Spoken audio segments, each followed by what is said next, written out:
Good morning students. आज हम बताते हैं आपको डाई हेलोल्केन में फिजिकल प्रॉपर्टी बता रहे हैं आपको कि भौतिक गुण क्या होते हैं।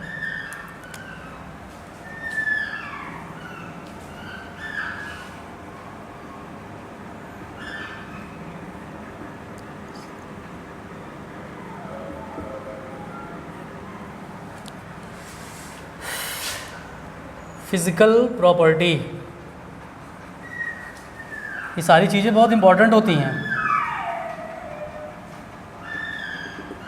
Physical property of die halo alkane. Preparation कल मैंने बता दिया था, आज मैं आपको बता रहा हूँ इसके भौतिक गुण क्या होते हैं।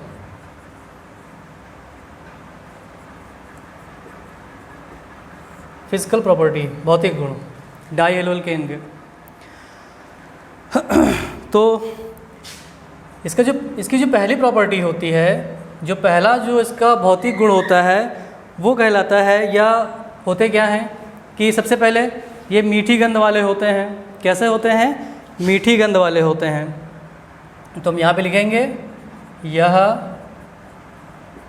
मीठी गंध वाले होते हैं। कैसे होते हैं बेटा? मीठी गंध वाले होते हैं। और कैसे होते हैं? दूसरे नंबर पे यह रंगहीन, रंगहीन मतलब क्या होता है? कलरलेस, या रंगहीन वाष्पशील, वाष्पशील द्रव है। अगर पूछा जाए कि डाई हेलो एल्केन या डाइक्लोरोमेथेन की अगर हम बात करते हैं, या डाइक्लोरो, एक पर्टिकुलर एक हम क्या लेते हैं, कंपाउंड ले लेते हैं डाई हेलो एल्केन का, तो हमने क्या ले लिया? डाइक्लोरोमेथेन ले लिया। अगर पूछा जाए कि डाइक्लोरोमेथेन की प्रॉपर्टी क्या होती है, तो हम क्या बताएंगे? या मीठी गंध वाला होता है। मीन्स कैसी होती है? इसकी स्मेल स्वीट स्मेल का होता है, ये स्वीट स्मेल, मीठी गंध, मधुर गंध के होते हैं। और कैसा होता है? कलरलेस। कैसा होता है बेटा? कलरलेस होता है, कलरलेस। और कैसा होता है? वाष्पशील द्रव होता है। नंबर 3, इसका क्वथनांक, क्वथनांक मतलब क्या होता है? BP, boiling point. इसका क्वथनांक, इसका क्वथनांक 40 डिग्री सेल्सियस होता है। कितना होता है? 40 डिग्री सेल्सियस होता है। एक चीज़ और, अगर इसको अत्यधिक सूंघ लेते हैं, अगर हम लोग अत्यधिक अगर सूंघ लें, तो कभी कभी क्या होता है कि बेहोशी या मूर्छा आ जाती है। और ज़्यादा अगर सूंघ लेते हैं तो क्या होता है, जो हमारे बॉडी के जो पार्ट्स होते हैं, या ब्रेन कह लो, माइंड, अगर ब्रेन की बात करते हैं तो ब्रेन में भी क्या होता है, इसका बहुत ज़्यादा असर होता है, बहुत गलत असर पड़ जाता है, जिससे हमें क्या आ जाती है? निश्चेतना आ जाती है, बेहोशी आ जाती है, या मूर्छा भी आ जाती है। और ज़्यादा अगर खींच लेते हैं सांस के द्वारा से, तो कभी कभी क्या होता है? वोमिटिंग, उल्टी भी हो जाती है हमको इसके द्वारा। तो ये बॉडी में क्या करता है? बहुत दुष्प्रभाव होता है इसका, मतलब गलत तरीके से क्या करता है, ये अपना प्रभाव डाल देता है। तो ये हो गए इसकी फिजिकल प्रॉपर्टी, भौतिक गुण हो गए। अब बात करते हैं कि केमिकल प्रॉपर्टी फिर क्या होती है इसकी। क्या ये केमिकल प्रॉपर्टी देते हैं? बिल्कुल देंगे। तो ये इसके इम्पॉर्टेंट है फिजिकल प्रॉपर्टी। अगर कहो तो हम यहाँ पे लिख सकते हैं, चौथा पॉइंट में हम लिख सकते हैं अत्यधिक, अत्यधिक सूंघने पर, अत्यधिक क्या होता है? अत्यधिक सूंघने पर मूर्छा आ जाती है। मूर्छा या निश्चेतना भी लिख सकते हो, मूर्छा आ जाती है, निश्चेतना, या निश्चेतना भी लिख सकते हो। और ज़्यादा सूंघ लेते हैं तो क्या होता है? वोमिटिंग, उल्टी भी आ जाती है। तो ये क्या हो गई? इनकी फिजिकल प्रॉपर्टी हो गई। फिर बात करते हैं इसके केमिकल प्रॉपर्टी में, या रासायनिक गुण की बात करते हैं कि रासायनिक गुण क्या होंगे इनके।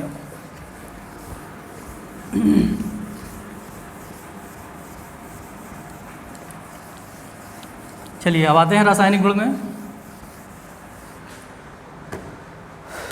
केमिकल प्रॉपर्टी देखते हैं यहाँ से। केमिकल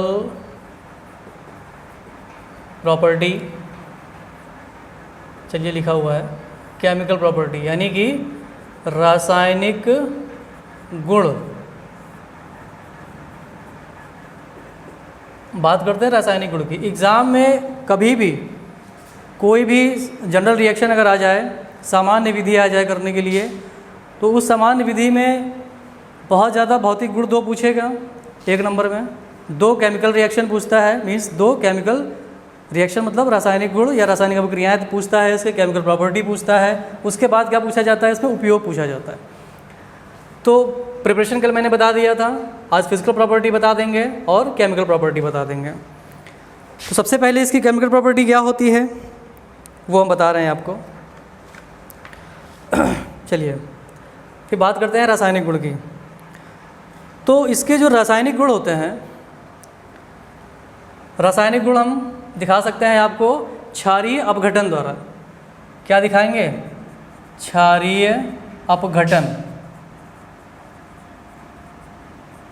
क्षारीय अपघटन, है ना।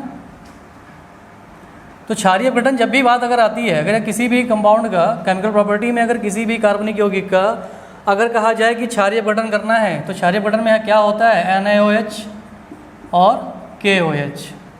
लेकिन ये किस प्रकार से वर्क करते हैं, किस प्रकार से काम करते हैं? जलीय, ये बेटा जलीय वर्क करते हैं। जलीय या इनको एक्वस भी कहा जाता है, एक्वस सोल्यूशन भी कहता है। एक्वस क्यों कहा जाता है? क्योंकि Na+ और OH- देता है, इस वजह से ये कैसा सोल्यूशन होता है? जलीय सोल्यूशन होता है, जलीय या एक्वस सोल्यूशन होता है, एक्वस। तो इसकी रिएक्शन क्या होगी, फिर बात करते हैं रिएक्शन में। चलिए हम यहाँ पर लेते हैं डाइक्लोरोमेथेन को, क्योंकि प्रिपरेशन हमारा डाइक्लोरोमेथेन का ही था।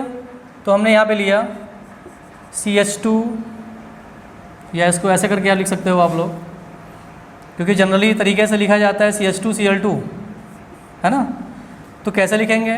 1 कार्बन है, 2 हाइड्रोजन है, इस पर मैंने 2 हाइड्रोजन को लगा दिया, 1 क्लोरीन, 2 क्लोरीन एटम। अब करना क्या है इस पर? क्षारीय अपघटन, चाहे NaOH ले लो चाहे KOH ले लो। तो हमने यहाँ पे क्या ले लिया? NaOH। जितने Cl के परमाणु हैं उतने ही क्या करेंगे, यहाँ पर हम इसका NaOH ले लेंगे। क्या दिखाई दे रहा है यहाँ से बनते हुए? क्या कराना है मुझे? हीट कराना है। एक्वस, यहाँ पर भी क्या होगा? एक्वस, है ना, जलीय। NaCl means NaCl of 2 units. कहने मतलब क्या हो गया कि NaCl के 2 अणु, यानी NaCl के क्या कहेंगे? 2 मोल बाहर हो गए। अब बचा क्या? अब आप जानते हो कि Cl कैसा होता है? इलेक्ट्रोनेगेटिव एटम होता है, विद्युत ऋणात्मकता वाला परमाणु होता है। तो OH कहाँ आ जाएगा? इसकी जगह पर आ जाएगा। Cl चूँकि बाहर निकल रहा है, सब्स्टिट्यूट प्रतिस्थापन अपक्रिया लगी है यहाँ पर, तो OH क्या करेगा? Cl की जगह पर जुड़ जाएगा आकर। तो यहाँ पर ये क्या बना? HCH, OH और OH। अब हम बता देते हैं आपको कि एक कार्बन पर एक से अधिक OH ग्रुप कभी नहीं होता है। अगर एक से अधिक ग्रुप अगर हो जाता है तो वो जो कंपाउंड होता है या वो जो यौगिक होता है वो कैसा हो जाता है? अस्थायी हो जाता है। तो इसको हम क्या लिख सकते हैं? अस्थायी यौगिक। क्यों? क्योंकि यहाँ पर 2 OH के ग्रुप लगे हुए हैं। ये बेटा 2 OH, एक ही कार्बन पे लगा हुआ है 2 OH। तो हम करेंगे क्या इसको? चाहे यहीं से देख लो, हम क्या करेंगे? जनरली केवल इसको हीट करा देंगे, गर्म करवा देंगे। और जैसे ही गर्म करवाएंगे तो यहाँ से ये H+ आयन को तोड़ेगा और यहाँ से OH को ले लेगा और क्या बना देगा? फटाफट वाटर बना दिया। और जैसे ही वाटर बनाता है तो बनेगा क्या? यहाँ से HCHO, फॉर्मल्डिहाइड बन गया। क्या बना? फॉर्मल्डिहाइड। HCH डबल बॉन्ड हो, क्या बनेगा? फॉर्मल्डिहाइड। इसका नाम क्या हो जाएगा? फॉर्मल्डिहाइड हो जाएगा। तो ये क्या हो गई इसकी पहली प्रिपरेशन, पहला क्या हो गया इसकी केमिकल प्रॉपर्टी, पहली रासायनिक गुण इसकी अपक्रिया वाली हो गई। तो मैंने बताया था कि एग्ज़ाम में बेटा सिर्फ 2 आती हैं, आप सिर्फ 2 ही कर लो, बहुत है आपके लिए। इसका नाम क्या हो जाएगा यहाँ से, डाई क्लोरो, एक कार्बन है, या आप इसको डाई क्लोरो कार्बन भी लिख सकते हो, या डाई क्लोरो मेथेन। इसको तो जानते ही हो, सोडियम हाइड्रोक्साइड है, एक्वा सोल्यूशन लिया गया है, वाटर सहित है, जलीय विलयन है, तो यानी कि क्या है, जलयुक्त है, जल मिला हुआ है। सोडियम हाइड्रोक्साइड 2 यूनिट क्यों लिए गए थे, क्योंकि यहाँ पे क्लोरीन के 2 परमाणु लगे हुए हैं, इस वजह से हमने क्या किया था, यहाँ पर 2 NaOH को लिया। NaCl बाहर हो गया। NaCl आपका है क्या, सॉल्ट है, लेकिन कैसा सॉल्ट होता है, नॉर्मल, साधारण नमक होता है। अस्थायी संरचना क्यों बनाता है, क्योंकि एक ही कार्बन पर 2 OH ग्रुप लगे हैं, इस वजह से संरचना या ये जो कंपाउंड है किस प्रकार का हो जाएगा, अस्थायी हो जाएगा। उसका सिर्फ एक ही सोल्यूशन होता है, अस्थायी को स्थायी करने का मतलब हो गया कि हम इसको हीट करेंगे तो क्या बाहर हो जाता है, वाटर। जब पानी बाहर हो जाएगा तो मीन्स क्या बनाएगा प्रोडक्ट में, फॉर्मल्डिहाइड बनाएगा, फॉर्मल्डिहाइड। अब फॉर्मल्डिहाइड होते क्या है, HCHO होता है तो फॉर्मल्डिहाइड कहलाता है। तो ये हो गई इसकी पहली केमिकल प्रॉपर्टी। चलिए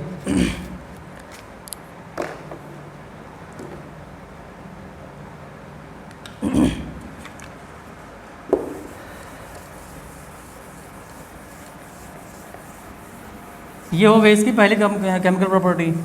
फिर बात करते हैं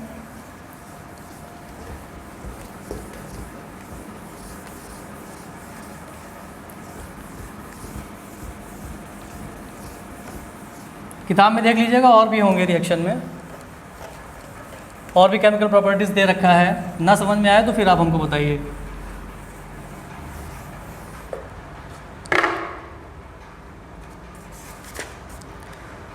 अब बात करते हैं इनके उपयोग के, कि इनके उपयोग क्या होता है। उपयोग भी कितने 1 नंबर में आता है बेटा, उपयोग इसका 1 नंबर में आता है, और 1 नंबर में हमको 2 उपयोग लिखने होते हैं, 2 यूजेस लिखने होते हैं। तो इसका हम पहला उपयोग क्या बताएंगे, फर्स्ट है इसका उपयोग विलायक के रूप में। कैसा होता है बेटा, विलायक के रूप में होता है, सॉल्वेंट के रूप में किया जाता है, सॉल्वेंट है, विलायक के रूप में तथा पेंट हटाने में किया जाता है, पेंट हटाने में किया जाता है। हम क्या कर सकते हैं, इसके माध्यम से हम पेंट भी हटा सकते हैं। नंबर 2, औषधि के निर्माण में, इससे क्या होती हैं, औषधियाँ भी बनाई जाती हैं, औषधि के निर्माण में, औषधि के निर्माण में हो गया। तीसरा बता दे रहे हैं, धातुओं के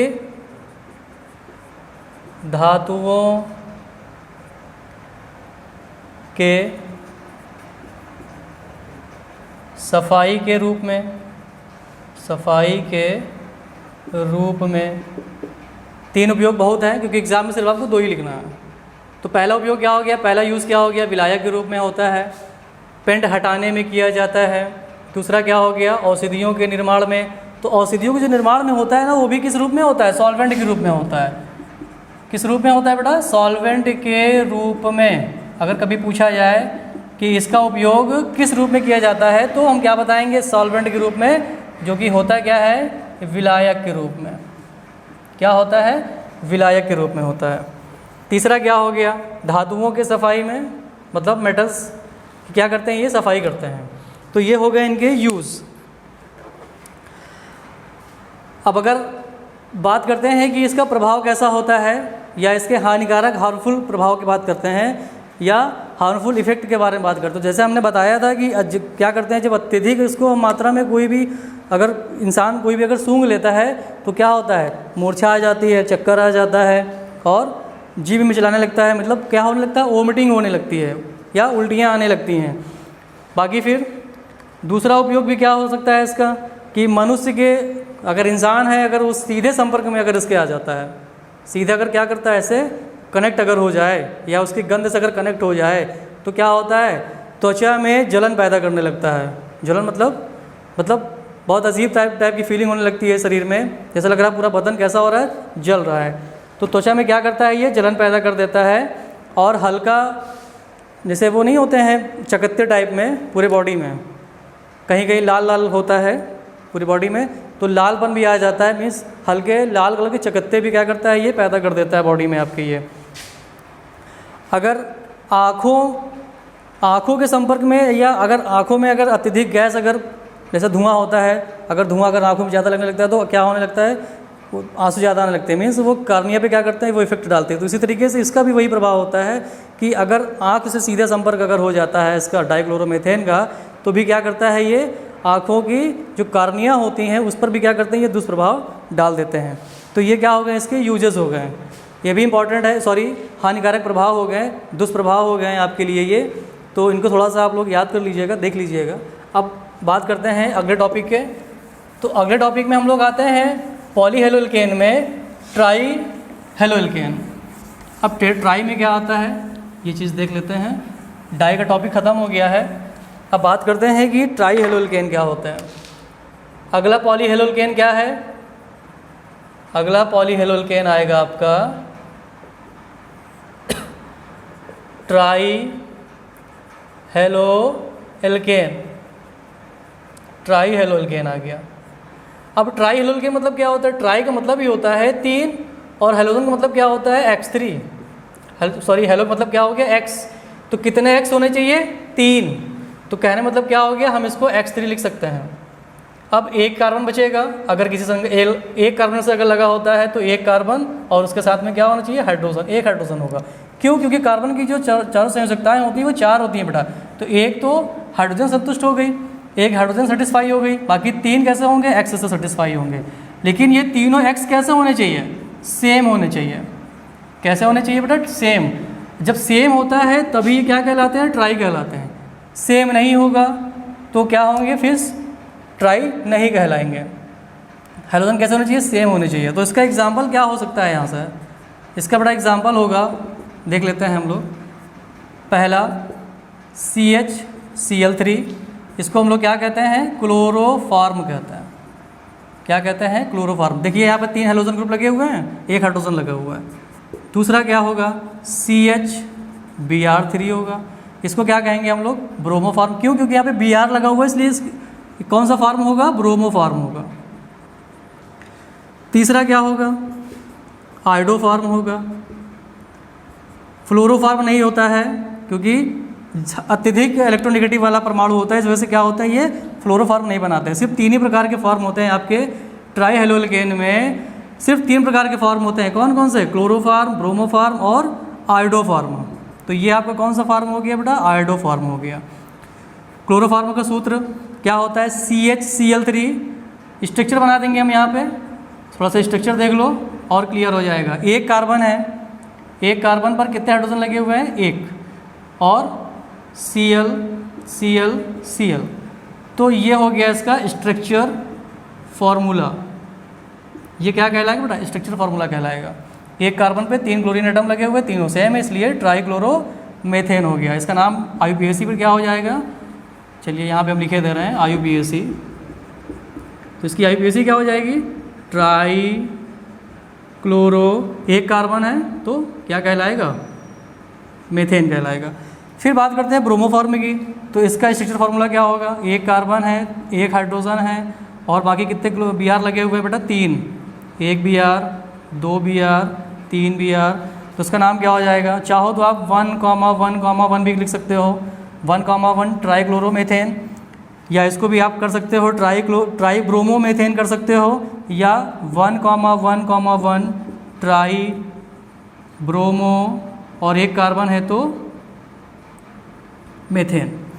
फिर बात करते हैं आयोडोफॉर्म की, तो एक कार्बन पर एक हाइड्रोजन है, और तीनों क्या करेंगे, आई को लगा देंगे फटाफट, तो 3 1 4 कार्बन की वैलेंसीज कंप्लीट हो गई।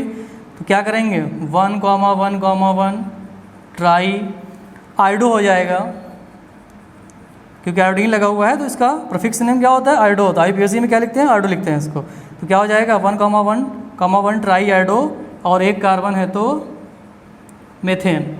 तो क्या हो गया, ये इनके 3 हेलो फॉर्म हो गए। ट्राईक्लोरो जो एल्केन होते हैं तो यहाँ पे हम लिख देंगे ये 3 प्रकार के हेलो फॉर्म देते हैं। 3 प्रकार के क्या देते हैं, हेलो फॉर्म देते हैं। फिर बात करते हैं कि अब ये ट्राईक्लोरो एल्केन बनते कैसे हैं, क्योंकि एल्केन की बात आ रही है तो परिभाषा क्या हो जाएगी कि एल्केन के 3 हाइड्रोजन परमाणु हैलोजन के 3 परमाणुओं के द्वारा क्या होते हैं, प्रतिस्थापित हो जाते हैं और क्या कहलाते हैं, ट्राई हेलो एल्केन कहलाते हैं। तो ये क्या हो गई, इसकी जनरल सी परिभाषा हो गई, एक सिंपल सी परिभाषा हो गई। अब देख लेते हैं कि इसकी रिएक्शन क्या होगी। जैसे हमने परिभाषा बताया कि एल्केन समूहों के 3 हाइड्रोजन परमाणुओं को हैलोजन के 3 परमाणुओं के द्वारा क्या करते हैं, प्रतिस्थापित कर देते हैं। तो क्या बन जाता है, ट्राई हेलो एल्केन बन जाता है। और ये 3 प्रकार के क्या देते हैं, हेलो फॉर्म देते हैं। तो हम देखो यहाँ पर रिएक्शन बताए दे रहे हैं यहाँ से आपको। एल्केन हमने लिया, मेथेन ले लिया, प्लस Cl2 ले लिया, क्या कराएंगे, सनलाइट, सूर्य का प्रकाश यहाँ से ले लिया और इसको हीट करवा देंगे। CH4 है, Cl2 है, आप क्या करवा रहे हो, मेथेन का हेलोजिनेशन करवा रहे हो, मेथेन का क्लोरीनीकरण करवा रहे हो। तो जब भी एल्केन समूहों का हेलोजिनेशन होता है इन प्रेजेंस ऑफ सनलाइट, सूर्य का प्रकाश लिया जाता है और गर्म होने लगते हैं। तो जैसे ही बेटा गर्म होता है तो बारी बारी से क्या करता है, ये हाइड्रोजन परमाणु को प्रतिस्थापित करेगा। लेकिन कितने हाइड्रोजन को प्रतिस्थापित करेगा, 3 हाइड्रोजन को क्या करेगा, लगातार प्रतिस्थापित करते हुए बाहर करता जाएगा। तो एक बार एक हाइड्रोजन को प्रतिस्थापित करेगा तो क्या बचेगा, CH3Cl प्लस HCl। इसका नाम क्या हो जाएगा, मेथिल क्लोराइड या क्लोरोमेथेन। क्या नाम होगा इसका, क्लोरोमेथेन हो जाएगा, या इसको हम मोनो भी कह सकते हैं। मोनो मतलब क्या होता है बेटा, एक। फर्स्ट स्टेप, सेकंड स्टेप पे देखते हैं कि प्राप्त मेथिल क्लोराइड को हम फिर से क्या करते हैं, यहाँ से ले लेते हैं और फिर क्या कराना है हमको, इसका हेलोजिनेशन करवाना है इन प्रेजेंस ऑफ सनलाइट। अब क्या करेगा, एक क्लोरीन परमाणु फिर से एक हाइड्रोजन परमाणु क्या करेगा, प्रतिस्थापित करेगा। तो 3 थे, एक प्रतिस्थापित हो गया, CH2 बचा, एक Cl था, एक Cl इसका आ जाएगा, तो क्या बच जाएगा, Cl2 बच जाएगा प्लस HCl। इसका नाम क्या हो जाएगा बेटा, डाई क्लोरो और मेथेन, या इसको कहेंगे मेथिलीडीन डाइक्लोराइड, ऐसे भी कह सकते हैं इसको। अब देखो बेटा यहाँ पे 2 हैं, पहले स्टेप में एक प्रतिस्थापित हुआ हाइड्रोजन, दूसरे वाले फिर एक प्रतिस्थापित हुआ, 2 बचे। अब हम क्या करेंगे, इसको लेंगे प्लस Cl2, फिर से क्या करवाएंगे हम, क्लोरीन के साथ अपक्रिया करवाएंगे, क्लोरीनीकरण करवाएंगे इसको। फिर क्लोरीन का एक परमाणु, हाइड्रोजन का एक परमाणु क्या करेगा, प्रतिस्थापित करेगा, फिर क्या कर देगा, बाहर कर देगा। 2 थे, एक बाहर हो गया, कितने बचे, 1 बचा। अब 2 क्लोरीन पहले से थे, 1 क्लोरीन और आ गया, तो क्या हो जाएगा, Cl3 हो जाएगा। इसका नाम क्या हो जाएगा, ट्राई क्लोरोमेथेन। तो ये क्या है, इसका जनरल प्रिपरेशन है। परिभाषा के अकॉर्डिंग मैंने रिएक्शन बता दी आपको। इसी रिएक्शन से क्या करते हैं, इसी रिएक्शन टाइप से क्या करते हैं, हम इसको बना सकते हैं। तो कहने मतलब क्या हो गया कि ट्राई हेलो एल्केन को हम मेथेन के क्लोरीनीकरण से क्या कर सकते हैं, बना सकते हैं। एथेन भी अगर आ जाए, क्योंकि क्लोरोफार्म बनाना है हमको, तो क्लोरोफार्म के लिए सबसे स्टैंडर्ड रिएक्शन हमारी यही होती है, बिल्कुल जनरल रिएक्शन होती है। तो मेथेन के क्लोरीनीकरण करने से क्या मिल जाता है हमको, ट्राईक्लोरोमेथेन मिल जाता है, ट्राईक्लोरो एल्केन भी मिल सकता है। हम मेथेन से एथेन भी चले जाते हैं तो वही चीज़ें होंगी, बाकी कुछ ज़्यादा डिफरेंट नहीं होता है इसमें उसमें। तो ये क्या मिल गया हमको, ट्राईक्लोरो एल्केन मिल गया। चलिए 3 प्रकार के आपके फॉर्म हो गए यहाँ से। अब जो हेडिंग होगी, अब जो प्रिपरेशन आएगा वो आएगा क्लोरोफार्म का, क्योंकि हम बता चुके हैं कि इसके 3 फॉर्म होते हैं। ट्राईक्लोरो एल्केन के 3 फॉर्म होते हैं। पहला फॉर्म क्या होता है, क्लोरोफार्म। तो अब हमारा अगला टॉपिक क्या होगा यहाँ से, क्लोरोफार्म होगा। नेक्स्ट टॉपिक जो अब आएगा यहाँ से वो आएगा क्लोरोफार्म। कि क्लोरोफार्म होते क्या हैं, कैसे इसकी प्रिपरेशन होती है, कैसे इसको बनाया जाता है, कैसे इसको लेबोरेटरी करी जाती है, कैसे इसकी लेबोरेटरी बनाई जाती है, कैसे किया जाता है, कैसे किस टाइप से ये फिजिकल प्रॉपर्टी देता है, केमिकल प्रॉपर्टी कैसे देता है, ये बहुत इंपॉर्टेंट है। और हर बार ये क्या होता है, लगभग एग्ज़ाम में ये रखा जाता है। सेट जब बनाए जाते हैं, पेपर सेट जब बनता है तो ये इंपॉर्टेंट में रखा जाता है, प्रयोगशाला विधि में आता है। ये 5 नंबर का क्वेश्चन है, वेरी इंपॉर्टेंट क्वेश्चन है ये क्लोरोफार्म। तो सीधी सी बात है, क्लोरोफार्म का फार्मूला क्या होता है? सबसे पहले हम सूत्र जानेंगे कि सूत्र होता है क्या है इसका। सूत्र क्या होता है बेटा इसका? CHCl3। ये हो गया इसका नाम, ट्राईक्लोरोमेथेन। और ट्राईक्लोरोमेथेन को ही क्या कहते हैं? ये कॉमन नेम इसका क्या होता है? कॉमन नेम होता है इसका क्लोरोफार्म। क्लोरोफार्म क्या होता है बेटा इसका? क्लोरोफार्म होता है, ये कहलाते हैं क्लोरोफार्म। फिर बात करते हैं कि क्लोरोफार्म की खोज कब हुई थी। इसकी जो खोज हुई थी बेटा, इसकी जो डिस्कवरी जो हुई थी, जो खोज हुई थी, वो हुई थी सन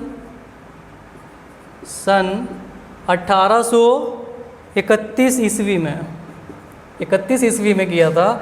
और जो इसके खोज करता थे, इसके जो खोज करता थे वो कौन थे? लिबिक। कौन थे बेटा इसके? लिबिक थे। लिबिक ने क्या किया था? इसकी खोज की थी।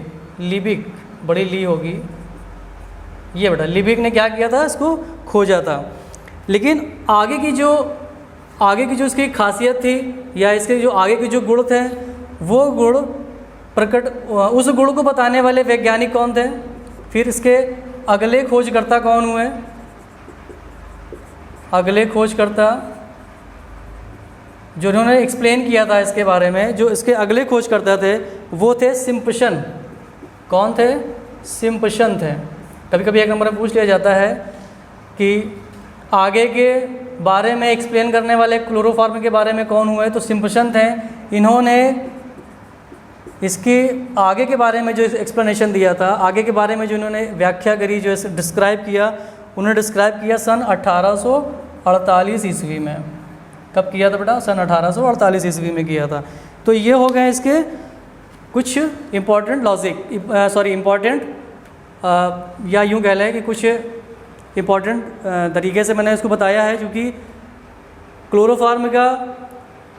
क्लोरोफार्म के बारे में तो हम जान गए कि CHCl3 होता है, ये उसका फार्मूला हो गया। लेकिन ये भी तो पता होना चाहिए ना इसके खोजकर्ता कौन थे। तो ये इसके इम्पॉर्टेंट नोट्स हैं, इसको हम क्या कह सकते हैं? Important notes. ये इसके इम्पॉर्टेंट नोट हैं। ये कभी कभी एग्ज़ाम में पूछ भी लेता है कि शुरुआत में क्लोरोफार्म की खोज किसने किया था? लिबिक ने किया था, सन 1831 ईस्वी में किया। अगले खोजकर्ता, अगले जो इसके बारे में जो विवरण देने वाले वैज्ञानिक हुए वो कौन हुए? सिम्पसन हुए, सन 1848 ईस्वी में किया। अब बात करते हैं कि क्लोरोफार्म की प्रयोगशाला विधि क्या होती है। अब आती है आपकी मेन लेबोरेटरी मेथड आता है कि प्रयोगशाला विधि इसकी क्या होती है। तो वो प्रयोगशाला विधि कितने नंबर में आती है बेटा? 5 नंबर में आती है। तो अब अगली हेडिंग क्या होगी इसकी? प्रयोगशाला विधि होगी। प्रयोगशाला विधि।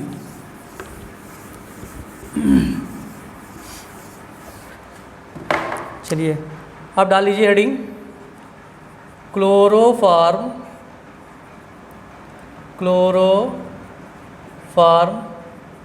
की प्रयोगशाला विधि। वेरी इंपॉर्टेंट, बहुत ही इंपॉर्टेंट है ये अपने आप में, प्रयोगशाला विधि। तो प्रयोगशाला विधि से कैसी हुई? बहुत ही सिंपल तरीके से प्रयोगशाला विधि है। क्लोरोफार्म बनाने के लिए सबसे पहले तो हमको पता होना, देखो कोई भी बेटा हेलोफार्म होता है, हेलोफार्म की जो रिएक्शंस होती है, आज हम बता दे रहे हैं आपको एक ट्रिक, बहुत ही इंपॉर्टेंट ट्रिक है। हेलोफार्म बनाने के लिए ट्रिक। सबसे पहले ये हमको पता होना चाहिए कि हम किस प्रकार का अल्कोहल लेते हैं यहाँ पर, या इसको हम किस प्रकार से इसको बना सकते हैं। तो इसको बनाने के लिए सबसे पहले हम क्या करते हैं, हेलोफार्म को बनाने के लिए हमारे पास या तो एसीटोन होना चाहिए, मतलब कहने का क्या होता है कि कीटोन समूह होना चाहिए, कीटोन समूह वाला कंपाउंड होना चाहिए। हम कीटोन से क्या कर सकते हैं, हेलोफार्म बना सकते हैं, हेलोफार्म बनाने के लिए है ये। और दूसरा क्या होता है बेटा, अल्कोहल। तो अल्कोहल किस टाइप का अल्कोहल होना चाहिए यहाँ पर, 1 डिग्री अल्कोहल, यानी कि एथिल अल्कोहल भी हो सकता है यहाँ पर। लेकिन हम यहाँ पे लिखे दे रहे हैं, लेकिन मेथिल अल्कोहल